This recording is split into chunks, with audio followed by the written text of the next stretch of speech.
নমস্কার, গল্প সমগ্র চ্যানেলে আজকে আপনাদের কাছে নিয়ে এসেছি জগবন্ধু হালদারের লেখা হারায়নি। শুরু হচ্ছে আজকের গল্প জগবন্ধু হালদারের হারায়নি। শুরু হচ্ছে আজকের গল্প। হিমঢাকা ছোট্টি হিমালয়ের দুর্গম অঞ্চলে এক তুষারাবৃত স্থানের নাম। এখানে কোনো গ্রাম বা বসতি নেই। পাহাড়ে ঘেরা এটা একটা তুষার ধবল বিস্তীর্ণ সমতল ভূমি। ওখানে একটি মাত্র বাড়ি বরফের মাঠের মধ্যে একা দাঁড়িয়ে আছে। সরকারি বাড়ি, পাথর গেটে তৈরি, এবড়ো খেবড়ো দেওয়াল। কখনো সরকারি লোক এলে কয়েকদিন এখানে থেকে যায়। তারাও এটাকে হিমঢাকা চটি বলে। সরকারি নথিপত্রেও এটার নাম দেওয়া হয়েছে হিমঢাকা চটি। কথিত আছে অতীতে এখানে একটা সরোবর ছিল, সেই সরোবরকেই তীর্থ মানা হতো। তখন তীর্থযাত্রী আসতো, তাই একটা চটিও ছিল এখানে। পরে কোনো এক সময়ে গোটা অঞ্চলটা চিরদিনের জন্য তুষারাবৃত হয়ে যায়। তারপর সে জলাশয়ের কোনো চিহ্নও নেই। সেই থেকে এই পথে কোনো তীর্থযাত্রী আসে না। সেই দিনের সেই চটিও এখন হারিয়ে গেছে। এখনকার হিমঢাকা চটি বলতে ওই সরকারি রেস্ট হাউস। এটা তৈরি হয়েছে 18 বছর আগে। চীনের সঙ্গে ভারতের যুদ্ধ হওয়ার পর এটা গুরুত্ব অনেক বেড়ে গেছে। এই বাড়ির একটা অংশ মিলিটারি চৌকি রূপে ব্যবহৃত হয়েছে এবং সব সময়ের জন্য দুজন সশস্ত্র জওয়ান এখানে মোতায়েন থাকে। বাকি অংশটা থাকে রাজবাহাদুর নামে এক কেয়ারটেকারের তত্ত্বাবধানে। হিমালয়ের বিভিন্ন অঞ্চলে বনবাদারে টহল দিতে দিতে সেদিন রমেশ সামন্ত হাজির হলো এই রেস্ট হাউসে। রমেশবাবু বোটানিক্যাল সার্ভে অফ ইন্ডিয়ার একজন উদ্ভিদ বিশারদ এবং গবেষক। তার এই ভ্রমণের উদ্দেশ্য হিমালয়ের গায়ে নতুন নতুন উদ্ভিদের সন্ধান করা।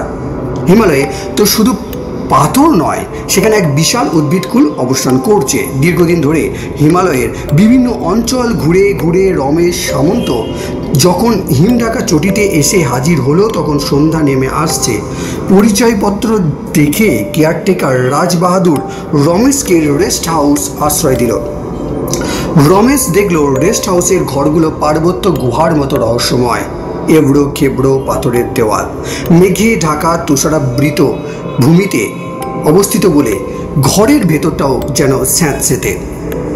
দেওয়ালের পাথরের জোড়গুলোর কোথাও কোথাও শ্যাওলার সবুজ রেখা পড়েছে। ঘরের মধ্যে রাজবাহাদুর একটা বাতি জ্বালিয়ে দিয়ে গেল বটে, কিন্তু তার দুর্বল আলো ঘরের অন্ধকার সম্পূর্ণ দূর করতে পারছে না। আলো, অন্ধকার আর নিস্তব্ধতা তিনে মিলে ঘরের ভেতরটা আরও রহস্যময় করে তুলেছে। রাজবাহাদুর একটা লোটা হাতে এসে শুধালো, বাবু ঠান্ডার মধ্যে দিয়ে এসেছেন, ফায়ার প্লেসে আগুন জ্বালিয়ে দেব, তার আগে এক কাপ চায়ের ব্যবস্থা করতে পারবে রাজবাহাদুর? এই তো এনেছি বাবু, বলে রাজবাহাদুর ঘটিটা বাড়িয়ে দিল। এই যে লোটা, ঘটিতে করে চা? কাপ বা কাঁচের গ্লাসের সঙ্গে সঙ্গে ওই কাপ বা কাঁচের গ্লাসের সঙ্গে সঙ্গেই ঠান্ডা হয়ে যাবে, মানে ঠান্ডা হয়ে যাবে বাবু। লোটাতে চা অনেকক্ষণ গরম থাকে, এই দেশে ঠান্ডা তো দেখেছেন। রমেশ হেসে বলল, আচ্ছা আচ্ছা দাও। একটু পরে চায়ের ঘটিতে চুমুক দিতে দিতে রমেশ বলে, আচ্ছা রাজবাহাদুর এখানে রান্না করে গে? আমি বাবু। আর তো কাউকে দেখছি না, কোন চৌকিদার নেই? আমি চৌকিদার। সে কি, তুমি কেয়ারটেকার, রাধুনী ঠাকুর, আবার চৌকিদার? আমি সব বাবু। ওদিকের ঘরের ওই মিলিটারি লোক দুটো ছাড়া আমার সঙ্গে এখানে আর কেউ নেই। যাকে আপনি আরাম করুন, আমি রান্নার কাজটা সেরে ফেলি। রাজবাহাদুরের ব্যবস্থায় রমেশের আহার সারা হলো। তারপর রাজবাহাদুর ঘরের ফায়ার প্লেসে কয়েকখানা মোটা কাঠ ফেলে আগুন ধরিয়ে দিয়ে গেল। আগুনের ছোট ছোট শিখাগুলি সাপের জিভের মতো লক লক করতে লাগলো। হঠাৎ রমেশের দৃষ্টি পড়ল এবড়ো খেবড়ো পাথরের দেওয়ালের উপর। ফায়ার প্লেসের আগুনের আলোয় কালো পাথরে দেওয়াল রক্তমাখা মিটের মতো দেখাচ্ছে। আগুনের শিখাগুলি যেমন কাঁপছে, তার আভায় লাল দেওয়ালটাও যেন তেমনি কাঁপছে। কোনো এক বন্য জন্তুকে কাটলে তার ফিনকি দেওয়ার রক্ত যেমন গুহার দেওয়ালে ছিটকে ছিটিয়ে লেগে যায়, তেমনি এক রক্তমাখা গুহার দেওয়াল মনে হচ্ছে রমেশের সামনে। মনে হচ্ছে সে নিজেই যেন আদিম মানুষ হয়ে গেছে। ক্রমে রাত গভীর হতে লাগলো। কে? হঠাৎ রমেশ অস্পষ্ট আর্তনাদ করে উঠল। কিছুক্ষণের জন্য বিস্ময় ও আতঙ্কে তার কণ্ঠ আড়ষ্ট হয়ে গেল। ঘরে জানালা বলতে কিছুই নেই, কিন্তু বারান্দার দিকে দেওয়ালের মাঝখানে 1 ফুট করে চওড়া কয়েকটা ফুটো আছে। তারই একটা ফুটো দিয়ে একটা মানুষের মুখ ঘরের ভিতর দিকে ঝুঁকে পড়েছে। হনুমান টুপিতে সারা মুখ মাথা ঢাকা। ফায়ারপ্লেসের আগুনের লাল আলো পড়ে তার চোখ দুটো আগুনের ভাটার মতো জ্বলছে। বিকট দেখাচ্ছে মুখটা, তার চেয়েও বিকট, অথচ ভারী তার কণ্ঠস্বর। তুমি কে? জগৎ কে?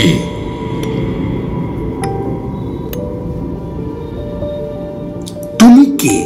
এই প্রশ্নের জবাব দেওয়া শুধু রমেশ কেন, অনেকের পক্ষে কঠিন, কারণ তার সঙ্গে আর একটা প্রশ্ন জড়িয়ে আছে।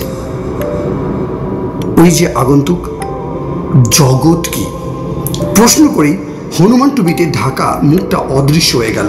জবাব পাওয়ার জন্য একটু অপেক্ষা করলো না। ব্যাপারটা কিছুই বুঝলো না রমেশ। এখানে রাজবাহাদুর আর ওই ফৌজি লোক দুটি ছাড়া আর কেউ থাকে না। আশেপাশে কোনো গ্রাম লোকালয়ও নেই। তবে ওই রহস্যজনক মুখটা কার? রমেশ একজন বিজ্ঞানী হয়েও ঘাবড়ে গেল মনে মনে। বেশ ভয় ভয় করতে লাগলো তার। এতদিন পর কি তাকে সত্যি ভূত বিশ্বাস করতে হবে? রমেশ খাটিয়া বিছানা টেনে ফায়ারপ্লেসের কাছে নিয়ে এলো।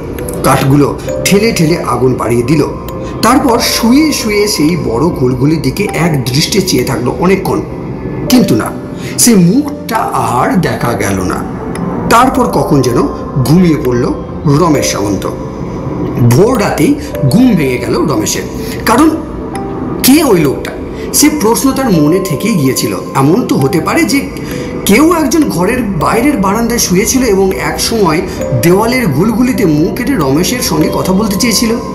ভোরে ঘুম ভাঙতেই রমেশ ঝটফট বারান্দায় বেরিয়ে এসে দেখে কেউ নেই। রমেশ আর শুতে পারল না। কম্বল মুড়ি দিয়ে বেরিয়ে পড়ল প্রাতঃভ্রমণে। বাইরে বরফ বিছানো প্রান্তরের ওপর দিয়ে চতুর্দিক যেন ঘন কুয়াশার মেঘ কুণ্ডলি পাকিয়ে ঘুরে বেড়াচ্ছে। ওই কুয়াশা ভেদ করে সূর্য উঠবে কিনা তার কোনো ঠিক ঠিকানা নেই। তবু ভোরের রূপলি আলোয় মোটামুটি সবই দেখা যাচ্ছে। রমেশ উদ্ভিদবেত্তা। যে উদ্দেশ্যে সে এসেছে সেটা হলো নতুন নতুন উদ্ভিদের সন্ধান করা, কিন্তু না, এই কোয়েলিকাচ্ছন্ন তুষার ভূমির কোথাও কোথাও কয়েকটি পরিচিত বৃক্ষ ছাড়া কোনো অপরিচিত নতুন উদ্ভিদ তার চোখে পড়ল না। শীতের প্রকোপে একসময় তার চায়ের পিপাসা পেয়ে গেল। সে ফিরে চলল রেস্ট হাউসের দিকে। মনে তার সেই হনুমান টুপির মুখটা ভাসছেই। তবু সারাদিন রমেশ সে সম্বন্ধে রাজবাহাদুরকে কিছু শুধালো না, বরং অপেক্ষা করলো যদি আজ আবার রেস্ট হাউসে সেই মুখটা দেখা যায়। হলেও তাই। রাত গভীর হওয়ায় সঙ্গে সঙ্গে আবার সেই আওয়াজ, তবে কে? জগৎ কি? রমেশ চমকে উঠে দেখে ঘুলঘুলি ফাঁকে সেই মুখ। বলতে পারলে না? হনুমান টুপি মুখ থেকে বেরিয়ে এলো। থেলিজ বলেছে, তুমি এবং সকল জীবের সৃষ্টি ও লয় হচ্ছে জল থেকে। জলই সব কিছু আধার। এ কথাটা কি ঠিক? এতটা বলি সে আবার অদৃশ্য হয়ে গেল। এদিকে রমেশ সমস্ত ভয়ে কাঁপছে। লোকটার মুখ থেকে শোনা এবারের কথায় রমেশ আরও অবাক হলো। থেলিজ ছিলেন একজন গ্রিক দার্শনিক। প্রসিদ্ধ হলেও তার নাম কেবল বইই পাওয়া যায়, এই যুগের লোকের মুখে মুখে ঘোরে না। রমেশ বুঝতে পারল না প্রায় হারিয়ে যাওয়া থেলিজের নাম কেন ওই লোকটা টেনে আনলো। ও কি বলতে চায়, কেন বলতে চায়? আসলে ও মানুষ না প্রেতাত্মা? এই জনশূন্য তুষার প্রদেশে হঠাৎ একটা অপরিচিত মানুষের আবির্ভাব হলো কি করে? ও থাকেই বা কোথায়? এই প্রচণ্ড ঠান্ডার মধ্যে একটা অপরিচিত মানুষের আবির্ভাব কিভাবে? কোনো রক্ত মানুষের তো হতে পারে না। তবে কি ও মানুষ নয়? অনুভূতিহীন, অশরীরী, যাকে শীত তাপ স্পর্শ করতে পারে না? আর ভূতই যদি হয় কি কোনো দার্শনিক ভূত? রমেশ জীবনে কখনো ভূত দেখেনি, আর যদি বা দেখলো একেবারে দার্শনিক ভূত। অনেক কিছু ভাবতে ভাবতে রমেশ কখন যে ঘুমিয়ে পড়লো, কিন্তু ভোর রাতে আবার সেই কণ্ঠস্বর, জবাব দিলে না যে। ঝট করে ঘুম ভেঙে গেল রমেশের। ধরফর করে উঠে দেখে দেওয়ালের ফুটোয় সেই মুখ। সে মুখে সেই একই প্রশ্ন, তুমি কে? জগৎ কি? এ সব কিছু উত্তর জল। রমেশ এবার সাহস করে জবাব দিল, দেখ। হনুমান টুপি পড়া লোকটা তাচ্ছিল্যভাবে উড়িয়ে দিল রমেশের কথা। রমেশ বলল, তুমি তো বলেছ দার্শনিক থেলিজ নাকি বলেছেন এ কথা। হ্যাঁ, কিন্তু আমার নয়, দার্শনিক থেলিজের কথা ওটা। কিন্তু অ্যানাক্সিমেনিজের কি কথা? অ্যানাক্সিমেনিজ কে? রমেশ শুধালো। সে আর একজন দার্শনিক। অ্যানাক্সিমেনিজ বলেছে সমস্ত দৃশ্যমান জগতের মূল আধার বায়ু। বায়ু বিরল হলে তাপ, তাপ থেকে আগুন, এবং ক্রমে সূর্য তারকা হয়। আবার বায়ু ঘন হলে হয় পৃথিবী, এবং ক্রমে জীব ও উদ্ভিদ প্রভৃতির সৃষ্টি হয়। অতএব বায়ুই সব কিছুর কিন্তু আধার। তাই বলে কি সেটাও সত্যি? কিছু বলতে পারি, আমারও কিছু বলার থাকে। বলতে বলতে মুখটা দেওয়ালের বড় ছিদ্রপথে অদৃশ্য হয়ে গেল। রমেশ ঝট করে উঠে দাঁড়ালো, মোটা কম্বলটা তুলে নিয়ে গায়ে মাথায় মুড়ে নিল। তারপর ঘরের দরজা খুলে যেন নিশির ডাকে বেরিয়ে পড়লো রেস্ট হাউসের বাইরে। কিন্তু কই, সে কোথায় গেল? রেস্ট হাউসকে পিছনে ফেলে রমেশ দ্রুত পায়ে এগিয়ে চলল বরফ জমা মাঠের মধ্যে দিয়ে। তার মানে হলো ওরা তাড়াতাড়ি হাঁটলে নিশ্চয়ই ধরতে পারবে তাকে।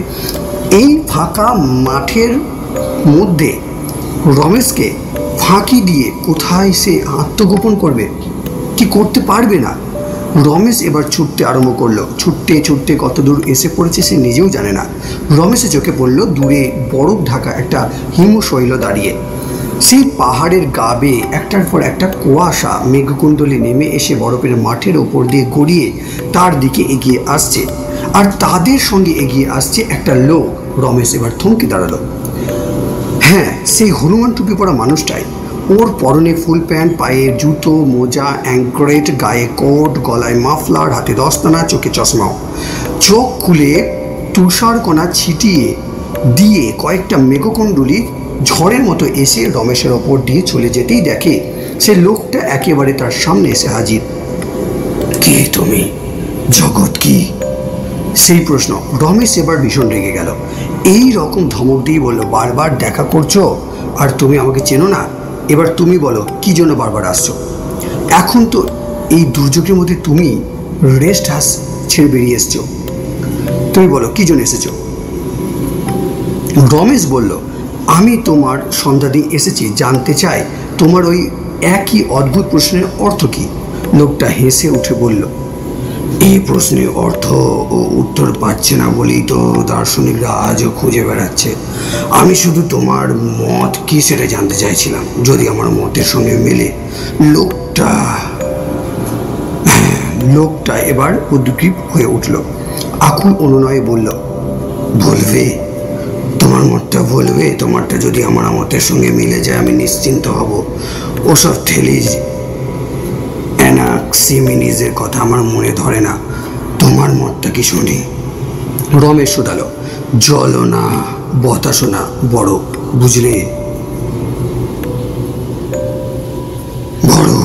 বরফ সমস্ত কিছুর অস্তিত্বকে অটুট রাখার ক্ষমতা রাখে বরফ। বরফের তলায় আশ্রয় পেলেও মরেও কোনো জীবের দেহ পচে না, নষ্ট হয় না। এই বরফের তলায় কোথাও না কোথাও তারা আছে। লোকটার কথা যত শুনছে ততই রমেশের বিস্ময় বেড়ে যাচ্ছে। ওর কথাগুলো ওই কুয়াশার মতো রহস্যের ঘন জল বিস্তার করে রমেশকে আচ্ছন্ন করে ফেলেছে। রমেশের মুখ থেকে একটা অস্পষ্ট শব্দ বেরিয়ে এলো, আছে। হ্যাঁ আছে, তার হারায়নি। আমি তাদের পাবোই। হারায়নি। বলতে বলতে লোকটা ছুটে পালিয়ে গেল। দূরে ওই হিমশৈল পাদদেশে কুয়াশা কুণ্ডলীর মতো হারিয়ে গেল। রেস্ট হাউসে ফিরে এসে রমেশ রাজাবাহাদুরের মুখ থেকে সব জানতে পারল। রাজবাহাদুর বলল, আরে ও তো আমাদের বোস সাহেব, আপনাকেও দেখা দিয়েছে তাহলে। দার্শনিক কাকে বলে জানি না বাবু, তবে বোস সাহেব ইঞ্জিনিয়ার ছিল। এই রেস্ট হাউসের বাড়িটা সেই তৈরি করেছে। একদিন স্ত্রী আর কন্যাকে নিয়ে বরফে মাঠে বেড়াতে বেরিয়েছিল। ওখানে যে বরফের পাহাড়টা আছে না, তার উপর বসে মানে তার উপর থেকে বরফের ধস নেমে স্ত্রী কন্যাকে চাপা দিয়ে দেয়। অনেক চেষ্টা করে তাদের খুঁজে পাওয়া যায়নি। কিছুদিন বোস সাহেব ওই বরফের মাঠে মাঠে পাগলের মতো ছুটে বেড়ালো। তারপর একদিন কোথায় চলে গেল কেউ জানে না। সে আজ 18 বছর আগেকার কথা।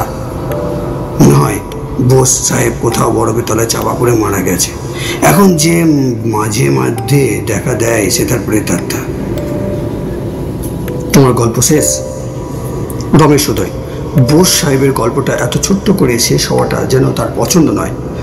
রাজবাহাদুর বলল, গল্প নয় বাবু, সব সত্যি। রাজবাহাদুর, কি বলছেন বাবু? সবই যখন সত্যি, বোস সাহেবের ওই কথাটাও সত্যি। কোন কথাটা? হারায়নি, তারা হারায়নি, কিচ্ছু হারায়নি। শেষ হলো আজকে সমগ্র পর্ব, হারায়নি।